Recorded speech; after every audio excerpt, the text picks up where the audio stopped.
This section is on linear inequalities, but before we actually get to linear inequalities, let's quickly review the inequality symbols. We have the greater than symbol, so like 5 is greater than 3, 4 is greater than 3. And then we have the greater than or equal to symbol, and that's the greater than symbol with a line underneath. So 5 is greater than or equal to 3, 4 is greater than or equal to 3, but then 3 is also greater than or equal to 3. We have the less than symbol, so 1 is less than 3, 2 is less than 3, and then we have the less than or equal to symbol. So 1 is less than or equal to 3, 2 is less than or equal to 3, and then 3 is less than or equal to 3. So linear inequalities, these are similar to linear equations, except our graph is a line plus a shaded region. So linear equations were just lines, but linear inequalities will have a shading in addition to the line. So for greater than and greater than or equal to, we are going to shade above the line. For less than and less than or equal to, we are going to shade below the line. For greater than or equal to and less than or equal to, the line is going to be solid. And then for greater than and for less than, the line is going to be dashed. So the solid line is going to represent that the line itself is part of the solution, whereas a dashed line, the line itself is technically not part of the solution. So every point xy that lies in the shaded region works in the original inequality. The graph for each linear inequality is shown. Are the given points solutions to the inequality?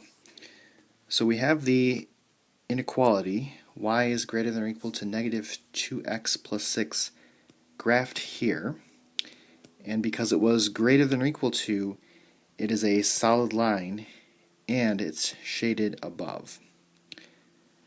So any point that is in the shaded region or on the line is a solution. So negative 5, negative 3 is not a solution because it's not in the shaded region. 1, 4 is on the line, and because it's a solid line, this counts. So yes. And then is 8, 2 a solution?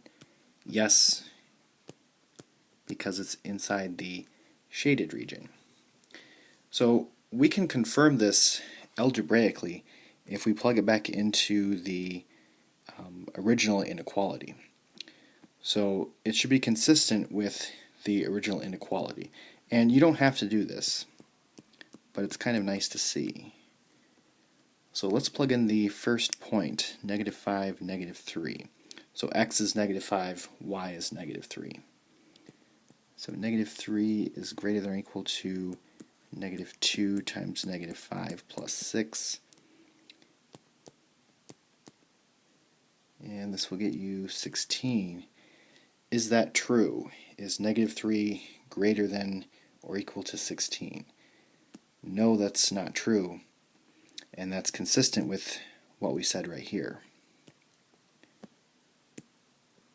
So now let's plug in 1, 4.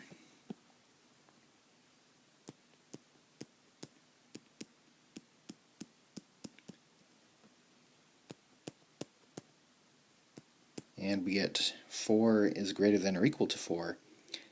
Yes, that is true, and that is consistent with what we found here. And then finally, is 8, 2 a solution? We said yes. If we plug that in,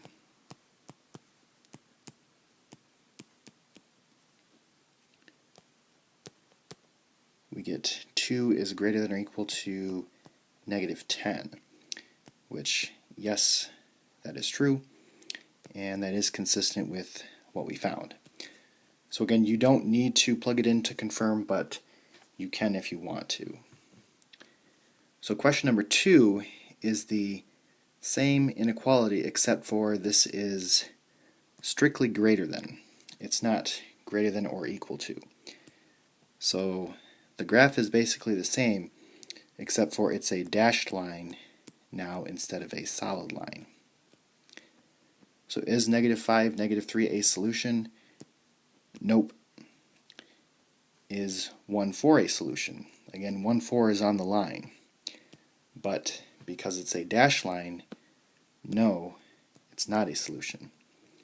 And then is 8, 2 a solution? Yes, it's in the shaded region, so it is a solution.